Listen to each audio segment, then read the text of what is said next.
The third person September. at September 25th say, Mr. Governor, please, what is happening to the embedded power project in Lagos initiated by the previous administration? His Grace Stoba Hash is also saying something here. But say, please, Mr. Governor, can you look into the issues of Loma sweepers? From investigation, I heard some are paid 12,000 naira instead of 18,500 naira, whereas the new minimum wage hasn't been effected to Loma sweepers. Mr. Governor, please attend to these tweets. Okay, thank you very much. Ayo, they are all weighty questions.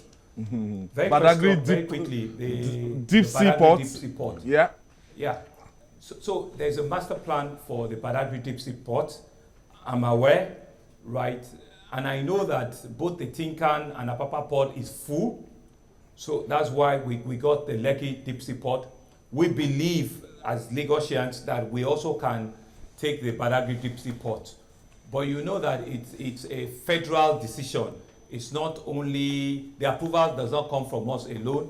We have the land that will be dedicated for that already. But NPA and other federal agencies need to do what they call an impact analysis and verify if that project meets their own requirements. I think that process is going on right now. Let's just be a bit patient with them. We know that we've identified one or two operators who are interested in the Badagry deep sea port, and the area too has been identified. Also infrastructure in local parts. Yeah, so infrastructure in local parts, one of the things we did in the coming budget, in the 2020 budget, is we brought all our councillors together, 377 of them, 377 of them. And we said to them, our budget is bottom up. Go to your local community and bring one infrastructure project you want us to implement. And I tell you, Ayo, each one of them had brought their request. So all of these have been imputed into our next year's budget. And we're hoping that in the next year and the year after, all of these local projects will be implemented. So you will ensure that in our regime, at least there will be a project in every single ward. Each of our 377 wards, there will be an implant of this government in at the ward level. And that's why we've done it, bottom up. Same with our 40 House of Assembly members. They also went at their constituency level and identified projects that are constituency based. And we're putting that also in our budget planning. And so that's how our budget estimates have been thrown up, which is with the House of Assembly now, which I'm hoping that they will pass very, very soon, and we can start the year very, very quickly. Power project initiated by the previous administration. Yeah, the power project. I think there's a lot of misconception. Yes, it's true. There was independent power initiative by my predecessor, but it did not meet all of the requirement from the federal. There's some legislation of the federal, right, that will not allow that independent power project to work. The two discos in Lagos are licensees of the federal government. You cannot jettison them and say that you're going to give another disco operation to somebody else. So what we're doing now is what we call willing buyer, willing seller, which is a much easier concept that we're working with now. You realize that we currently have 6 IPPs that we have in the state. So we're working with other providers, both on the generation side and the distribution side. And so what we're doing is to identify pockets of neighborhood where we can do embedded distribution network.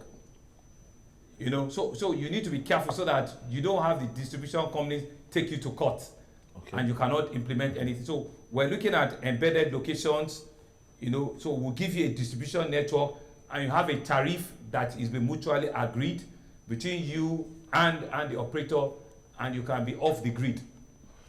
And we're also looking at a lot of off-grid models that don't necessarily have to have their generation from the grid. Yes. Meaning that we're working with some solar panel to run some of our schools and some of our hospitals, and also to work with other independent power projects. So it's not as if we jettison it.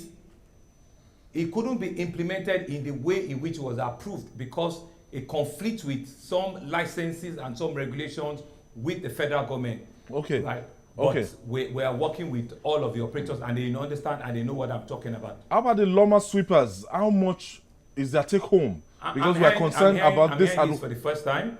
They are very hardworking. You find them on the first Lagos road of different roads, federal road and state road around Lagos. Yes, I'm aware that we have Loma sweepers, but I'm hearing this 12,500. I've never heard of it before. We have in the next year's budget, because a lot of them are like contracts on contract basis, but we have ensured that from next year they are also on a minimum wage bill. They'll get the 35,000. Absolutely, absolutely. Absolutely. Okay, Mr. Governor, let me take you to health now. Mothers are complaining about child labor fee at the new ultra-modern child and mother hospital and care house. One woman claimed that she paid about 500,000 naira for cesarean section through equipment. Though we have the equipment there, top-notch, medical care at Anike is deemed too expensive. What will you do about this? Now, we also have reports. We also have reports of, people getting, they get turned back from the general hospital due to lack of bed space. Well, Ayo, thank you very much. I can assure you that the woman that is saying that she paid 500,000, she didn't give you the full information. That cannot be true for a cesarean operation. I'm monitoring that. For a cesarean operation, even if you stay there for a week, your bill will never be up to 500,000. I can assure you it's not the case, right? But you will know that in the last 6 months, we've also opened 2 MCCs to increase the capacity, one at Etiosa, the other one at Alimosho, which are targeted to mother and child alone. And in the next 2-3 months again, we're opening 2 additional ones again in Ekpe and in Badagry. So you can see we're wrapping up capacity in all of our locations so that our mothers have places where they can give birth to, right? Sitting down here, I cannot tell you this is how much they charge, but I can tell you, because my wife is also a medical doctor, I know for normal delivery, it's under 20,000, right? It's only if you have complication that it could get to like 30 or 40 or 50,000. I don't know the figure, but I know that it is not anywhere close to 50,000. Not anywhere close to 500,000. And this money, we're not charging. No, it's not. Even 50,000 is not. What the charges that they even do, it's not for the operation, it's actually for the consumables. It's for the syringes, it's for the injection and all of it that they're using, and especially even also if you have blood bank, just to ensure that you have blood. When they use blood for you, that you replenish the blood that they're using for you. That's usually what they charge for. We're not charging in any form, any commercial price. Mr. Governor, but the solution, Jide, the solution to health is for us to go health insurance. So Lashmi, which is our health insurance policy, have started. Right. So one of the things we are doing as a government is to ensure that our entire almost 200 staff in the public service are under the health insurance scheme. All of our contractors, we're also encouraging them to be under the health insurance scheme. And the state government is currently doing enumeration to see how they can get the poorest of the poor in every local government on a case-by-case basis, put them on the health insurance scheme. Once this is done, what it means is that we increase the capitation, we increase the envelope, And we can now work not only with the public hospitals, we also can work with the private hospitals. So meaning that if you're on the health insurance scheme and you have an health challenge, outside of going to our own 300 and something primary health institution, you also can access some accredited private health facilities and you'll be treated for as long as they are on the health insurance scheme. So that is the medium to long-term solution, to be able to ensure that, our universal health coverage, touches everybody. I also say that in the 2020 budget, we're doubling our health budget for that sector. And that's the first time we're seeing the kind of numbers, that we're putting in the 2020 budget. So a lot of things are happening, and we're also trying to wrap up even the infrastructure in the health space. And one other thing we're also trying to do, there's a standing rule that you must replace your health personnel if anybody exits. There's an automatic, they don't need to come to me, there's an automatic replacement. If anybody retires or anybody resigns for whatever reason, you have a standing approval to replace that staff immediately. So they have all of that approvals in the health sector. It's only the health and education that have that open-ended approval. Okay. Before I ask my question, that's what is happening. Before I ask my question, Mr. Governor, I want to advise that you do not discountenance the allegation in its entirety. Okay. That you try to find out. It is possible that there are some unscrupulous health workers who are actually fleecing sick people, or people who come for one form of care or another. So that needs to be investigated so that they can put an end to this. And then I also want to suggest that primary health care centers, because they are indispensable and they are the closest to our people, that you could work with the local councils to increase the number of primary health care centers that we have, so that some distant communities would have primary health care centers close to them, so that expectant women don't have to drive all the way down, and then they develop complications in the process, and something negative happens. Jide, thank you very much. In fact, just to explain to you further, what we have is what we call universal health coverage. And what universal health coverage is doing is that we're bringing all of the PHEs under the same monitoring. So we've just signed off the governance structure for the primary health scheme, where the state government will take the lead with the local government. We are going to take the lead, with the local government, and we ensure that it's under our universal health coverage.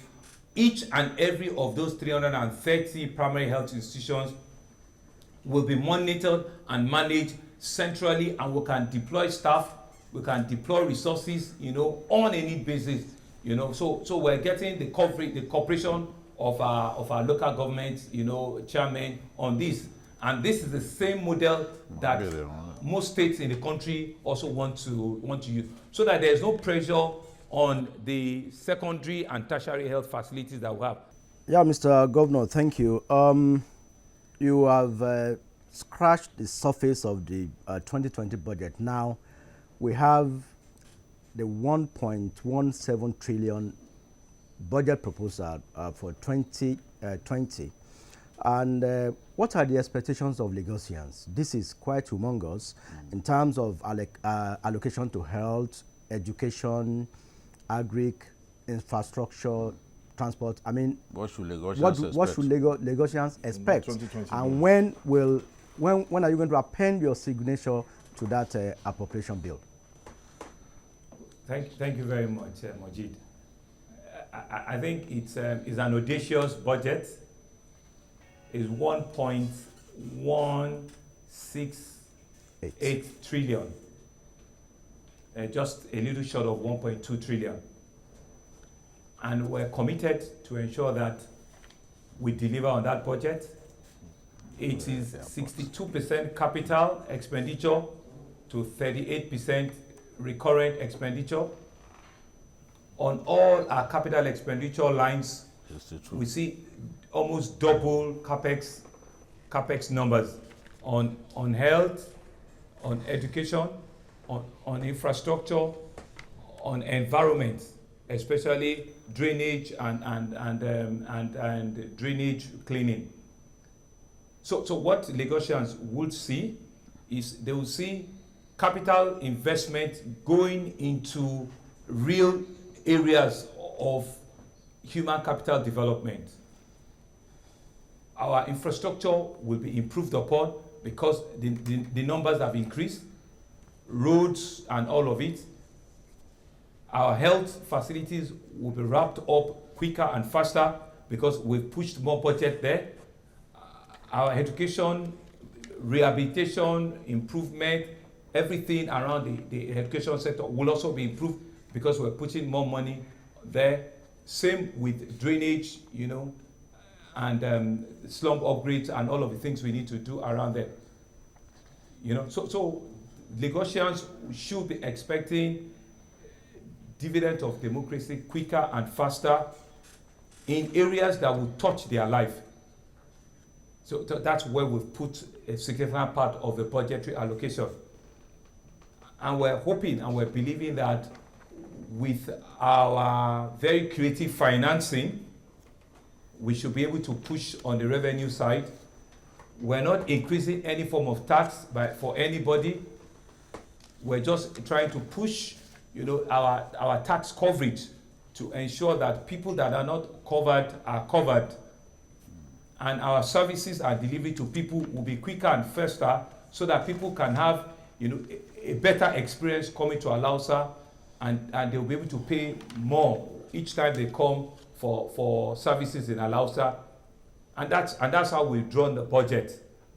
In terms of approval, at the risk of preempting the House of Assembly, they've assured me that they will sign the budget expeditiously and within time. So we still have more than 24 hours to go before the end of 2019, and anything can still happen. Okay. Thank you, Mr. Governor. Well, I'm taking you to housing now. Talking about the Lagos Home Scheme. Many of the people who bid for those houses are still waiting for allocation. And I remember that one of your predecessors actually opted for the idea of raffle draw, just to make the process more transparent. So what are you doing? Or do you plan to do anything differently in this regard, so that those houses that are unoccupied, we can do something about them? Thank you very much. I think it's two sides. So we have several uncompleted projects in the housing sector, which we need to complete, which they've been budgeted for in the 2020 budget. But the ones that have been completed and we don't have people occupying, we've looked at the issues, and I think is an issue of capacity. I've said to them in the ministry that let them reduce, the deposit they're meant to make in each of those houses, so that people can make deposit and they can move in and take the full benefit of ownership. Yes. We realize that people cannot make 100% payments, right? So rent home too, a lot of people still cannot pay the deposit. So let's reduce the cost of deposit, right? And let's encourage them to come and take over this. So you would see a lot of traction in the first quarter next year. Okay. And I've assured them that we shouldn't have any unoccupied flats. How about Ilubini housing scheme? What's going on? Okay, Ilubiri is now a PPP model, Okay. Meaning that there's an agreement with a private developer who has indicated their willingness to wrap up that development. I have my issues with them. That's with the developer, and I've explained that with them, that if I don't see massive development in the next 12 months, we will need to look at that arrangement again. But I want to give the developer, because we also need to encourage investors. Yes. You know, and I need to see the capacity being developed. You know, so I just want to come in and yank an agreement that has been gone before I came in, you know, and say that it's not a worthwhile. I want to give them, the right to prove themselves. So I'm monitoring that transaction, and I can tell you that if the moment I see that we're not getting enough movement, we will have a conversation, and we'll need to make a decision. Since you are in the era of PPP, your administration recently signed a deal with a company to actually deliver 8,000 bed dormitory for LASU. This initiative coming after 36 years of setting up of the Lagos State University. Do you plan to have a second phase of this particular gesture? Well, thank you very much. I mean, that's very innovative. So I need to commend my colleague, the SA Education, and also the PPP office, because I pushed them to say that we need to sign off this thing before the end of the year. We realize that we have a major challenge in our tertiary institution, and we realize that we can use private investors to wrap up, development in that area. And so it's an initiative that we believe will work. 1 year down the line, once we see the structure come out, we can also do a phase 2 of it. But we do not want to also overpopulate the place. Okay. So we need to manage both demand and supply. Will it be extended to other? Will it be extended to other state-owned? Also the price. Okay. Other state-owned universities. Yeah, it will be extended to other state tertiary institutions. Yes. Okay. Yes. Okay. Once we see that we've wrapped up capacity in this area, yes, we're taking it to other tertiary institutions. Yeah. In fact, they have indicated that they are waiting for that. But we want to see this one start up first, right? And be able to test the capacity of our PPP partners and learn from the model and be able to take it to other institutions that we have around. Finally, on housing, do you have plans to create new towns in view of the rapidly growing population of Lagos State and the congestion witnessed lately? Well, they're new town concept already. We just need to continue to publicize and advertise them. There are new towns that we have already. Yeah, thank you, Mr. Governor. Hello. I'm going to be asking you some questions on youth employment. Empowerment. And youth empowerment. We've seen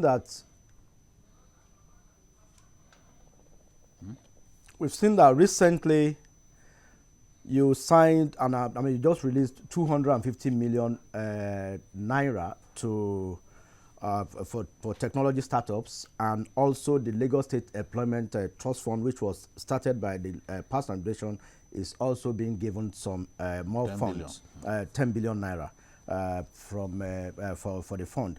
How many people are expected to benefit from this initiative? While we're waiting to connect back the governor, it's a talking point that you just established. It's all about, most of the time when they start this program, it's always not on merits, or it's on basis of man no man, and if you're not a member of their party, Progressive Congress, you might not be able to benefit on its merit. Babajide. Well,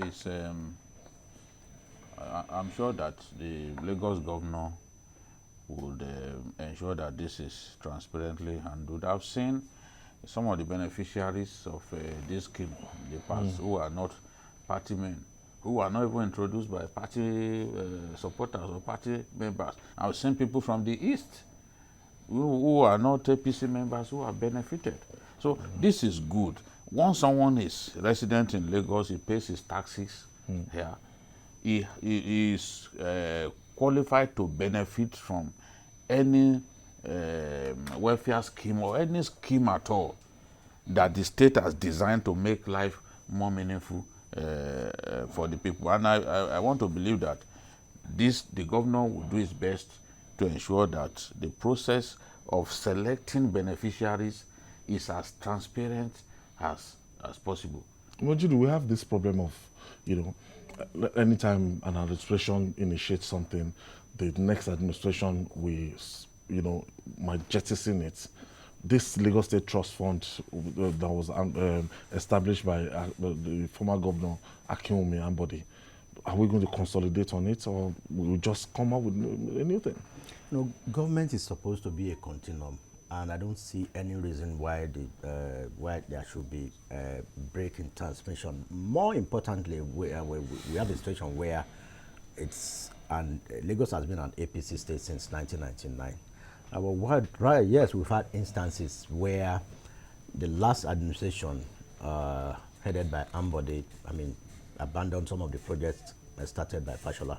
Those projects, some of them have been completed by the Sanwo-Olu now. But from what I've seen around town, I'm also a journalist. We are journalists here. I think work is going on the Penn Cinema bridge now. There's a timeline to it. And also some of the contractors working on the interchange. The interchange. What has continued there? So the 30 or 31 roads that was inaugurated by the governor last week, by Sanwo-Olu last week at I think Alimosho area. Those projects were started by the Ambode administration. So that is the way it's supposed to be. The Lagos State Employment Trust Fund, has just been given a 10 billion naira. Like you said, it was an Ambode initiative. So if an initiative is good, whether the person who is driving that initiative is good or not, whoever is the successor should continue. If it is for the good of the people. But it is now for those administrators who implement these schemes to ensure that, like Jide said, the people who need these funds. But then I've seen instances where people just apply online and they get it. I've seen those instances. Without having any godfather. Without knowing anybody. If the moment you meet the set criteria, you go online, you apply it, you go and open a bank account, and you are credited. They just want to be sure that it's not a robot and it's not a 419. They'll come and inspect your premises where you are doing your business, and you give them a business plan on how you will pay, and you get it. So I think it's an opportunity. It's a very good initiative, which the Sanwo-Olu administration is also putting in some more funds. Avias are free to call. They are free to call, so you can ask Mr. Governor your question on the line displayed earlier. You can ask from the issues we've actually raised there. And Babajide, one major challenge about its unemployment in Lagos. The rate of unemployment, youth unemployment, is worrisome.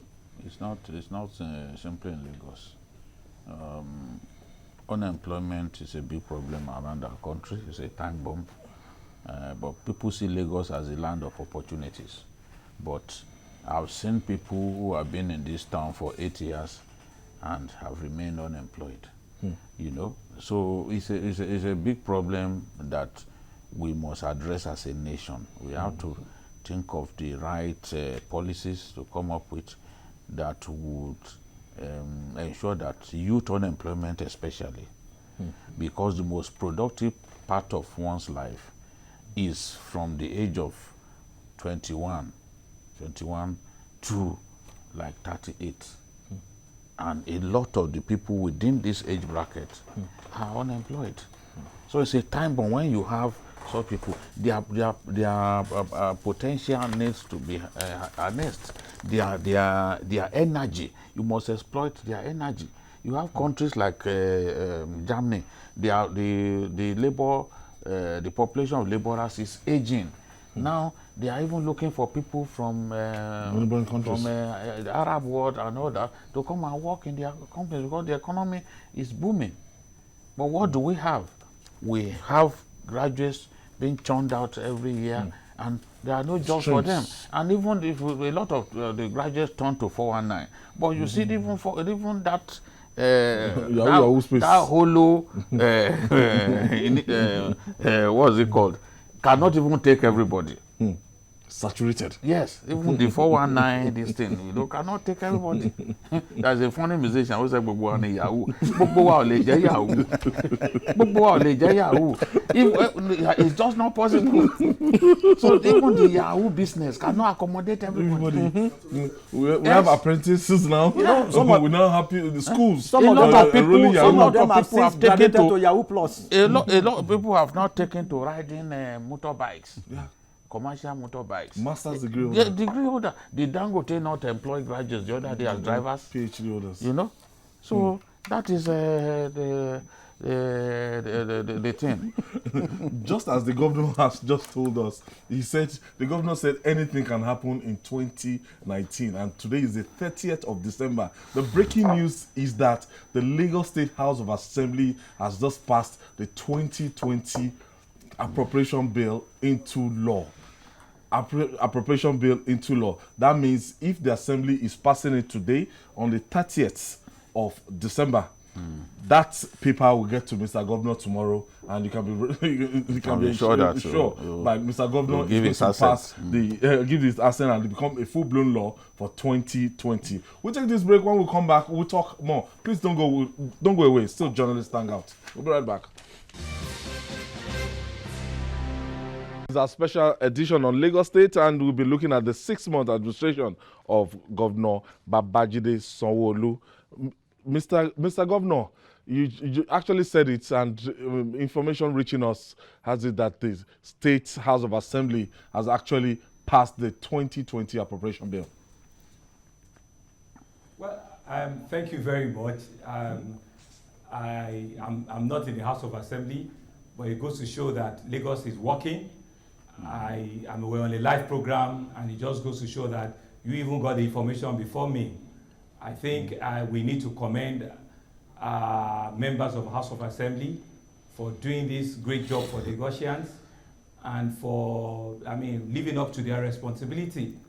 So on behalf of the journalist hangout, I think it's appropriate for us to commend and since you are hanging out with us. Thank members of Lagos House of Assembly, led by Honorable Obasa. And to commend the honorable members for doing this for Lagosians, because it's really for Lagosians that they've done it for. And once they send the bill to us and we sign, we will do justice and will ensure that Lagosians immediately begin to feel the impact, of that huge responsibility that they've passed on to us. Mr. Governor, let me quickly connect you with Lawal from Ojo. Thank you, Lawal, for joining us.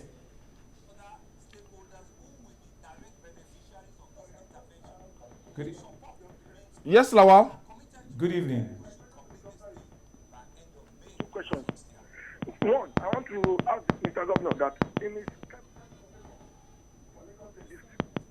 current administration, for the entire administration, they are having just one person in his cabinet as a special advisor. The other person who was supposed to come from Sanwo-Olu was not screened by the House of Assembly. What is the governor doing to make sure that administration is being carried along in his cabinet? And you can see infrastructure development of Lagos State has not been coming to that division at large. Yes, Mr. Governor. In that screening, 3 people were dropped, actually, and this people maybe falls into one of those constituency. Badagry.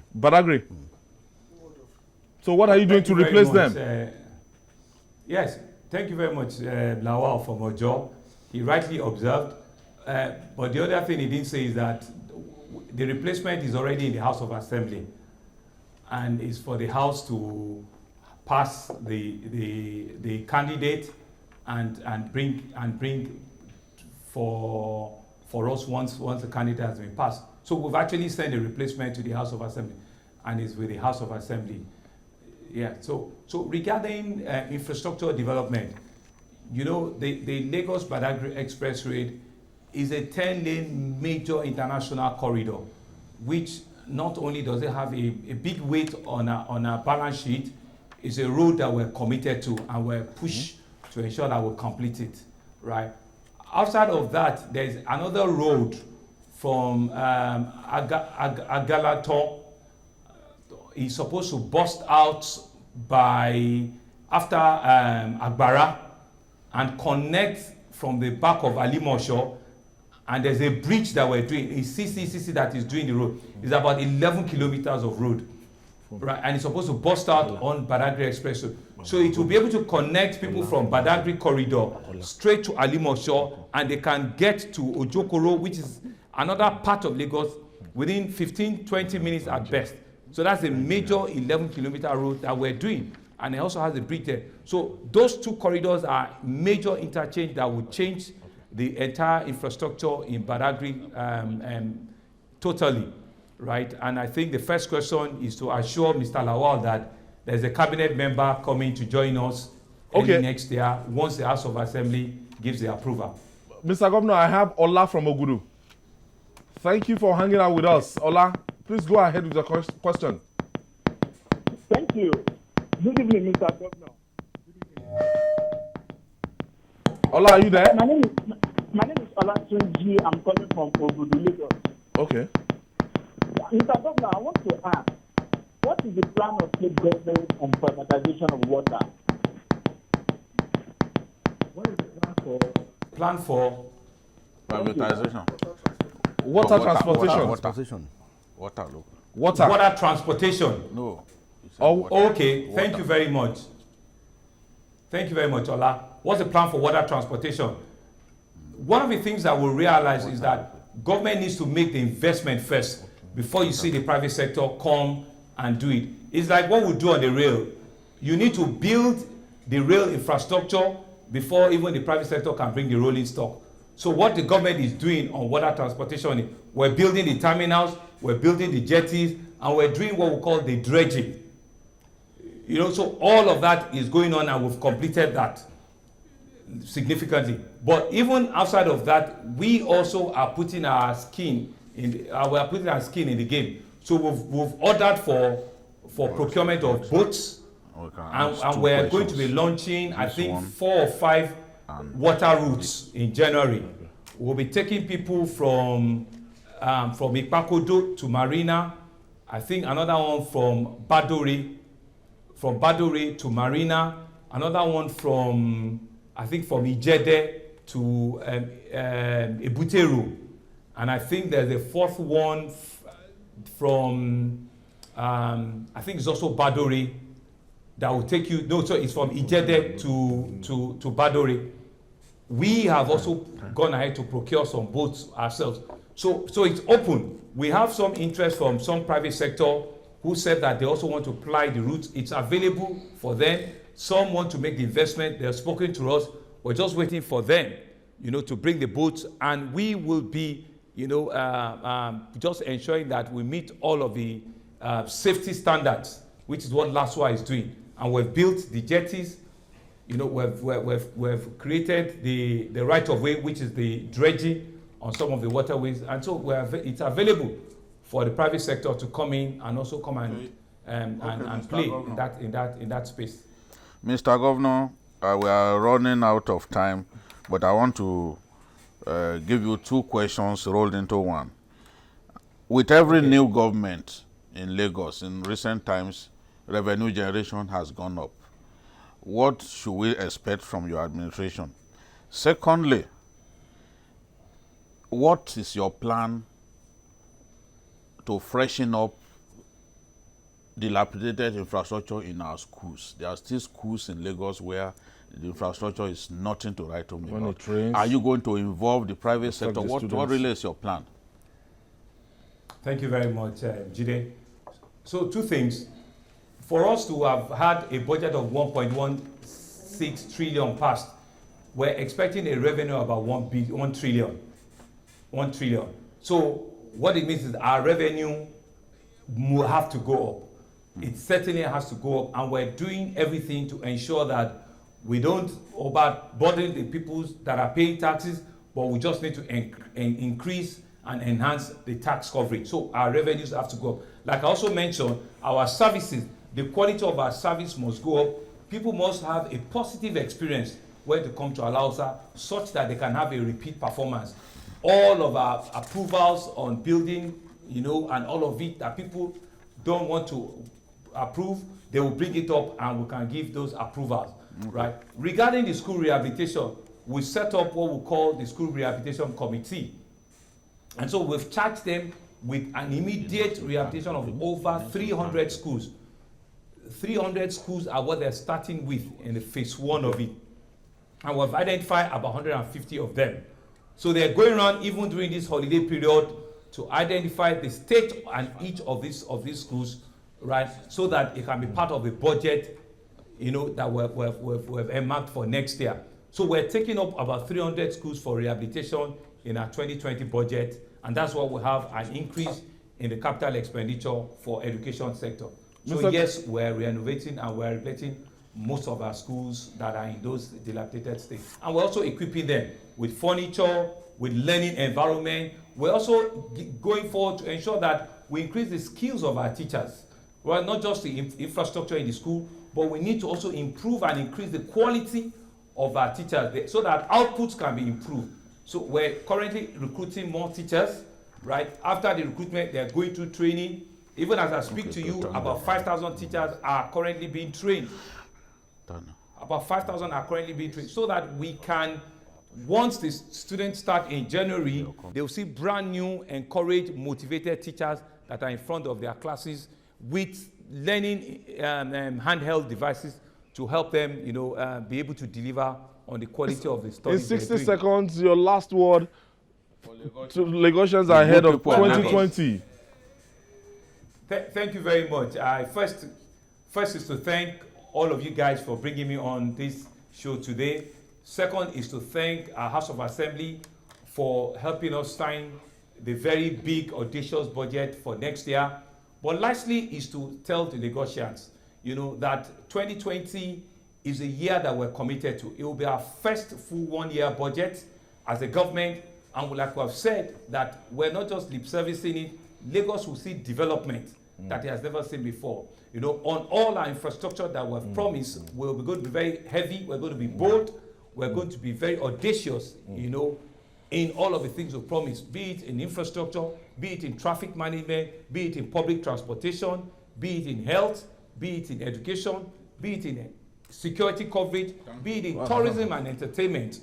All of these things that were promised, you will see the implementation of our capital budget going to all of these areas so that we can use our platform to create the enablement for the private sector, who are the real engines of growth. Thank you, Mr. Governor. To be able to do well.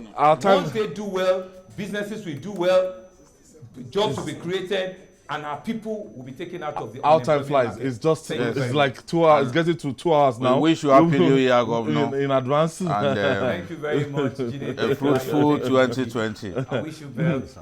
We want to thank our We would like to thank commissioner. a special appreciation to the Commissioner for Information, Mr. Gbenga Omotosho, and also our friend, a member of the My friend from Oro. that we loan to the My friend government. from Oro. Gbenga Akoshile, the Chief Press Secretary to the Governor. Thank you guys for putting this together. And I want to thank you, Mojeed, Jamiu. Thank you for being here today. Thank you. And thank you, Nigerians, for listening. DKO, you had a sleepless night trying to put this together. Thank you, the Metro. And I want to thank Nigerians. It's been 120 minutes of an exclusive interview with the Governor of Lagos State, Mr. Babajide Sanwo-Olu. And that's our offering today. Join us tomorrow for the last edition of Journalist Hangout in the year 2019. So we're going to be here. Is this certain you're going to be here? I'm not going to. Don't discourage our viewers. And that's our take. You can watch the repeat broadcast of this edition 11 o'clock today, and you can also catch Journalist Hangout on our platforms showing on the screen. We're also on YouTube, youtube.com/TVC News Nigeria. Our feedback channel is Journalist Hangout at tvcnews.tv. I'm Ayodele Ozubakun. Bye for now, and God bless Nigeria.